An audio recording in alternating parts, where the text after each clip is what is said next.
volonté de la métropole est de continuer bien sûr à soutenir le haut niveau comme on a pu le faire par le passé, mais sans pour cela pénaliser aussi les petits clubs sportifs qui, eux, sont je dirais, à l'essence même du maillage social et du lien social que l'on peut retrouver dans les différents quartiers de Montpellier. Il est indispensable d'innover pour maintenir notre compétitivité, maintenir notre avance technologique et donc trouver les meilleures innovations pour les cockpits de demain.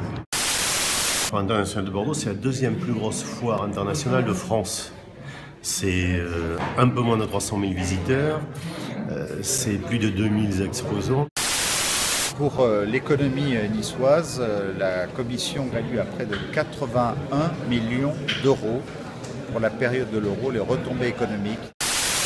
On a la chance d'être sur un marché porteur et nos clients attendent de nous une très grande efficacité en matière de recrutement. Nous avons donc des postes à pourvoir, mais non seulement ces postes sont à pourvoir, mais en plus nous assurons la formation. Il y a 85 000 agriculteurs, un peu plus de 10 milliards de chiffre d'affaires. Et la spécificité de la ferme ALPC, c'est d'avoir 155 indications d'origine de produits. L'Alliance Riviera est un stade multifonctionnel qui a été construit dans le cadre de l'accueil de l'Euro 2016, mais bien évidemment pas seulement. Nous accueillons des événements sportifs, des événements grand public, mais une grande part, et même une très grande part, je dirais, de notre activité est faite autour des événements que l'on qualifie d'événements corporate à destination des entreprises. CEB a un plan d'investissement global de 72 à 75 millions d'euros. À court terme, c'est la réalisation d'un nouveau hall pour un investissement d'environ 32 millions d'euros. Et ensuite, en parallèle, c'est la rénovation du hall 1 pour un peu plus de 40 millions d'euros.